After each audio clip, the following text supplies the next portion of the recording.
धन्यवाद दे रहा हूं तुम्हें और तुम्हारे पिता को, क्योंकि राम कथा रूपी गंगा आज मेरे हृदय में जो है उसे मैं प्रकट कर रहा हूं और मुझे ये सौभाग्य मिल रहा है।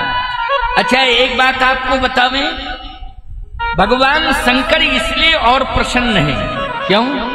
क्योंकि राम कथा जो कहता है और जो सुनता है उसके हृदय में कोई विकार नहीं रहता है। क्या नहीं रहता है? विकार। भगवान शंकर ने कहा कि आज तुमने जिज्ञासु बनकर के राम कथा श्रवण करने की बात कही और मुझे श्रवण कराने का सौभाग्य मिल रहा है और तुम्हें श्रवण करने का सौभाग्य मिल रहा है। इसलिए हे पार्वती, आज संसार का विकार समाप्त हो जाएगा और सुंदर विचार आ जाएगा। ये तुम्हारी देन है कि संसार का विकार समाप्त करने के लिए आज तुमने पहला निवेदन किया है। संसार का विकार, बोलो, राम कथा सुनने से विकार समाप्त होता है और विचार आ जाता है, सुंदर विचार। क्योंकि राम कथा सुंदर, बोलो, है सुंदर कि नहीं? राम कथा सुंदर करतारी और संशय विहंग उड़ावन हायरी। विकार और विचार, ये सबसे बड़ा विकार है संशय। संशय सबसे बड़ा विकार है, इससे बड़ा विकार दूसरा है ही नहीं, संशय। अच्छा बोलो, अगर पति पत्नी में संशय एक दूसरे में पैदा हो जाए, ईमानदारी से बताओ, ये विकार है कि नहीं? ये सबसे बड़ा विकार है। यदि पति पत्नी में संशय पैदा हो जावे तो ये सबसे बड़ा विकार है और पूरी गृहस्थी बेकार है। क्योंकि ना पत्नी पति पर विश्वास कर रही है, ना पति पत्नी पर विश्वास कर रहा है। बोलो, ईमानदारी से गृहस्थी बेकार है कि नहीं? पूरी तरह से बेकार हो जाएगी, क्योंकि संशय ने आज गृहस्थी बेकार कर दी है। किसने? ये है विकार। संशय क्या है? विकार। लेकिन राम कथा सुंदर है, सुंदर करतारी। ये सुंदर तारी है कि संशय रूपी पक्षी तुरंत उड़ जाता है, भाग जाता है, फिर दोबारा नहीं आता है। इसलिए राम कथा, राम कथा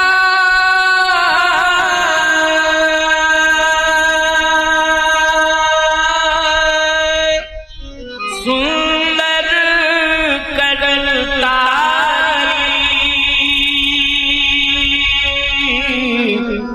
और संशय विहंग उड़ावन है। हे पार्वती, आज संसार में संशय ही संशय है। और उदाहरण दूं पार्वती जी से, भगवान शंकर ने कहा, बताऊं कितने प्रकार का संशय है और कैसा कैसा संशय है। बोले, एक संशय तो ये है कि पत्नी पति के ऊपर संशय कर रही है और पत्नी पति के ऊपर, पति पत्नी के ऊपर संशय कर रही है। आज बड़ी विडंबना है। ये जब से मोबाइल फोन आ गया है तब से तो संशय ही संशय, संशय ही संशय। जैसे तुम बाजार गए, मेरे गांव के बाजार गए, थोड़ा आगे बढ़ गए तो भिंड पहुंच गए, या इधर उधर गए तो ग्वालियर पहुंच गए। अब पत्नी फोन कर रही है, तुमको आधा ही घंटा हुआ है, अभी तुम पहुंच ही नहीं पाए हो, मैं गांव तक पहुंचे हो, जा रहे हो ग्वालियर या भिंड। लेकिन तुरंत पत्नी ने फोन किया, तुमने कहा अभी तुम नए गांव निकले हैं, तेरा दिमाग खराब है, तुरंत ही फोन कर दिया। अरे हमें पता है कि तुम क्या करते हो, ज्यादा हमसे बात मत करो, हमें पता है संशय हो गया कि अब वो बेचारी मीठी सी से जा रहा है, तुमने दिमाग खराब कर दिया। मीठी सी जावे तो गड़बड़ हो जाएगा कि नहीं हो जाएगा, क्या फायदा है? इसलिए ये संशय रूपी पक्षी इतनी गंदगी पैदा कर रहा है घर घर में और जन जन में। पक्षी का काम क्या है, जहां बैठ जावे वहां बोलो भाई बीट कर देता है, गंदगी कर देता है। पक्षी का यही काम है कि नहीं, बोलो है कि नहीं? पक्षी क्या करता है, बैठता है तो गंदगी करता है। बोलो करता है कि नहीं करता है, जल्दी बोलो। करता है। आपने कहा महाराज बिल्कुल सत्य है, करता है। अच्छा, गंदगी भी करता है और चाय चाय चाय चाय चाय चाय ये भी करता है। क्यों भाई? चाय चाय चाय चाय चाय चाय चाय कौआ बैठे तो काऊ काऊ काऊ काऊ काऊ काऊ, यही काम है, गंदगी करना और चाय चाय करना। क्यों भाई? और आज यही हो रहा है कि हो रहा है, ये संशय रूपी पक्षी हर घर में गंदगी भी कर रहा है और चाय चाय चाय चाय चाय यही मचा हुआ है घर घर में। लेकिन राम कथा क्या करेगी, याद रखना, कान खोल करके सुन लो मेरी बात को। जो भी राम कथा सुनेगा, चाहे वो पुरुष हो चाहे वो स्त्री हो, अबाल वृद्ध नर नारी कोई भी हो, जो भी कथा सुनेगा उसके हृदय की गंदगी दूर हो जाएगी और चाहे चाहे मिट जाएगी। शांति का साम्राज्य उसके हृदय में एवं परिवार में स्थापित हो जाएगा। बोलो कितना बड़ा लाभ है। और ये मैं नहीं कह रहा हूं, रामायण में लिखा है, इसलिए मैं बोल रहा हूं, अपनी तरफ से कुछ भी नहीं बोल रहा हूं। राम कथा सुंदर कदलकारी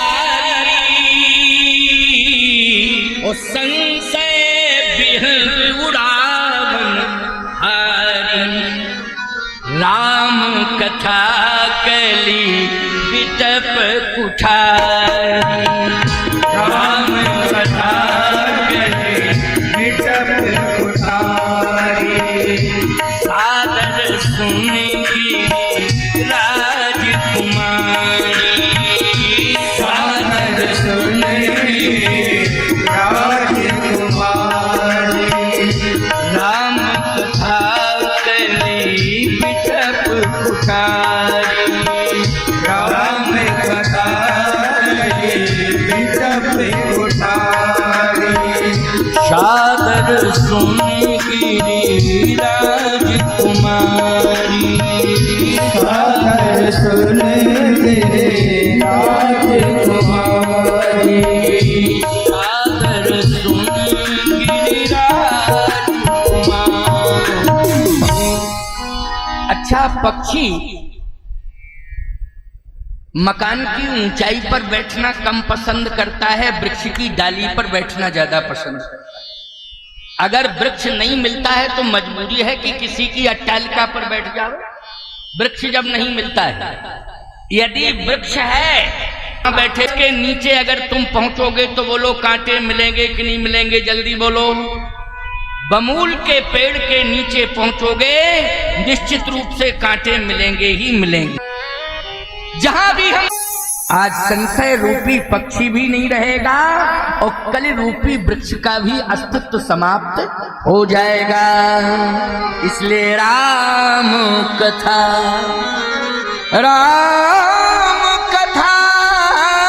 कली बिटप कुठारी और सादर सुन गिरिराज कुमारी। तो पार्वती मैया ने कहा आप सुनाओ तो सुनाओ। भगवान शंकर ने कहा कि सुनाऊंगा तो, लेकिन तुम अपने मन की इच्छा तो व्यक्त करो कि सुनना क्या चाहती है।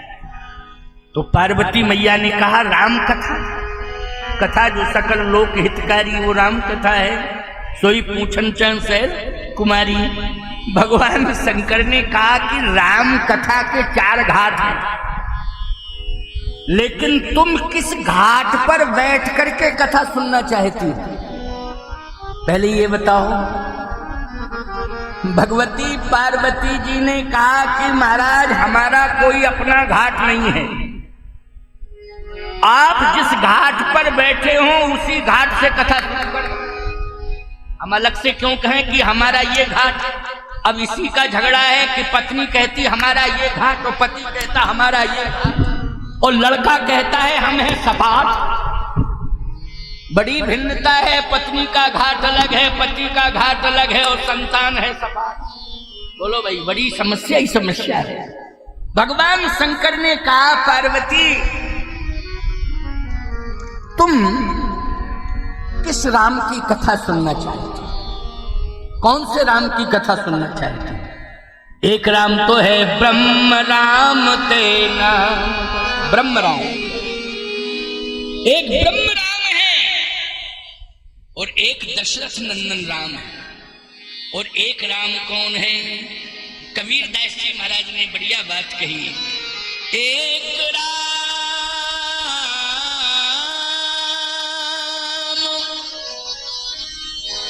दशरथ घर डोले, एक राम घट घट में बोले, एक राम का जग पसारा, एक राम है जग से न्यारा। तो राम तो बहुत हैं, लेकिन हे पार्वती ये बताओ कौन से राम की कथा सुनाए? तुम राम कथा सुनना चाहती हो, लेकिन कौन से राम की कथा सुनावे? पार्वती मैया ने कहा बताऊं? हाँ। प्रथम सुकारण कहूं विचार, प्रथम सुकारण कहूं विचार,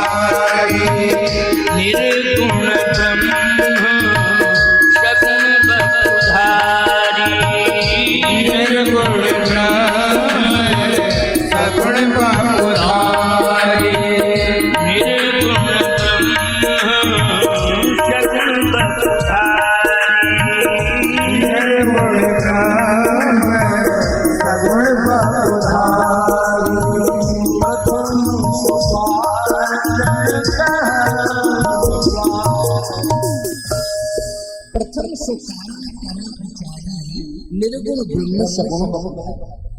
हे स्वामी, वो ब्रह्म है लेकिन निर्गुण है नहीं सगुण है, मैं ये जानना चाहती हूँ।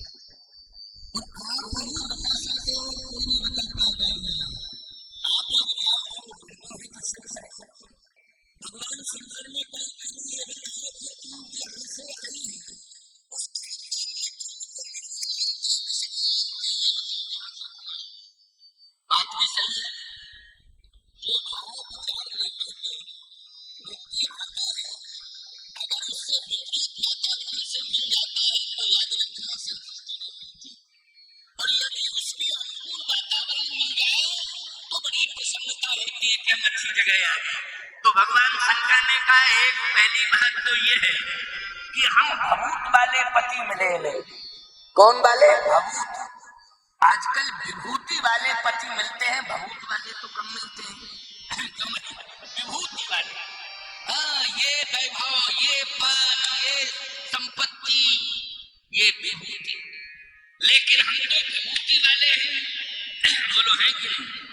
दूसरी बात यह है कि मकान वाले पति मिलते हैं, लेकिन यहाँ तो मैदान ही मैदान है, मैदान वाले पति कम मिलते हैं। अरे मकान वाले पति बहुत हैं, लेकिन मैदान वाले पति तो हम ही हैं। अच्छा, शंकर जी कहाँ रहते हैं? जल्दी बोलो। भगवान शंकर मैदान में रहते हैं। कैलाश पर्वत पर चले जाओ तो वहां मैदान ही मैदान है। क्या है? न मकान है, न किसी प्रकार की कोई चार दीवारी है, यहाँ तक की छाया भी नहीं है, वृक्ष भी नहीं है। मैदान वाले पति हैं, हम मकान वाले पति नहीं हैं। तो सबसे बड़ी बात तो यह है, भगवान शंकर ने कहा इनके मन की बात हो जावे और इनके मन को संतुष्ट करने के लिए कम से कम इनके मन की बात हम रख दें। भगवान शंकर ने ये सोचा। बताओ, निर्गुण ब्रह्म सगुण बपुधारी, तुम जहां से आई हो उस खानदान में किसे मानते हैं? निर्गुण ब्रह्म को मानते हैं कि सगुण को? पार्वती मैया ने तुरंत कहा कि हे स्वामी, वो खानदान की बात बिल्कुल मत करो, क्योंकि मैं खानदान छोड़ के आई हूं, अब तो आपके खानदान की हो गई हूं, उसकी बात ही बंद करो। बस सही बात है, अगर हम साधु बन गए हैं तो हमारा खानदान क्यों पूछ रहे हो जहां हम पैदा हुए हैं? अरे भाई, जिस परंपरा में हमने भेष लिया है, जिस परंपरा में हमने मंत्र लिया है, उसी परंपरा का गोत्र है, उसके बारे में पूछो। वही हमारा परिवार है, उसके बारे में पूछो। जहां हम पैदा हुए हैं वहां के बारे में पूछने की जरूरत नहीं है। याद रखना, साधु और पतिव्रता नारी के सामने यही चुनौती रहती है। यदि साधु से तुम जन्म वाला गोत्र पूछ लोगे तो साधु नाराज हो जाएगा और कहेगा तुम मेरी निष्ठा पर संदेह कर रहे हो क्या? खबरदार। हमारा गोत्र अच्युत गोत्र है। हमारे गुरु, हमारे माता पिता, सब कुछ हमारे गुरुदेव हैं। बोलो भाई, सब कुछ हमारे गुरुदेव हैं, माता हैं, पिता हैं, परमात्मा हैं, जो भी हैं वो हमारे गुरु हैं। हमारा सब कुछ गुरुद्वारा है। हमारा गोत्र केवल अच्युतम केशवम राम नारायणम कृष्ण दामोदरम वासुदेवम हरि, ये हमारा गोत्र है। भवानी पार्वती मैया ने एक बात कही, क्या? हे स्वामी, उस कुल की बात अब बिल्कुल मत कर, क्योंकि मेरा यही कुल है, मेरा यही वंश है, यही कुल है। आप ही सब कुछ हैं, सब कुछ हैं, मेरा यही कुल है। तो भगवान ने कहा, शंकर ने, कि एक बात बताओ, हमारा कुल कौन सा कुल है? क्योंकि हमारे माता का नाम हमारी माता का नाम जानती हो? पार्वती जी ने कहा नहीं जानती हूं। आपकी कौन माता है? मेरे पिता का नाम जानती हो? क्या ये भी मैं नहीं जानती हूं कि आपके पिता कौन है? जब मेरे माता पिता का नाम नहीं जानती हो तो तुम्हारे पिता ने क्या माता पिता का नाम बताया कि मेरे माता पिता का क्या नाम? पार्वती मैया ने कहा, मंडप के नीचे आपने ही स्पष्ट कहा था कि मेरे कुल की बात मत करो, मेरे माता पिता की बात मत करो। अगर ज्यादा ही जिद कर रहे हो तो मेरे माता पिता कौन हैं? लोकाभिरामम रणरंग धीरम राजीव नेत्रम रघुवंशनाथम। बोलो भाई, हमारा कुल जो है रघुवंश है, रघुकुल है, हमारा यही कुल है और यही हमारा सब कुछ है। माँ भी वही है, पिता भी वही है और गुरु भी वही है, इष्ट भी वही है और कुल भी हमारा वही है, उसके अलावा कोई दूसरा नहीं है। तो भवानी पार्वती ने कहा कि बस समझ में बात आ गई।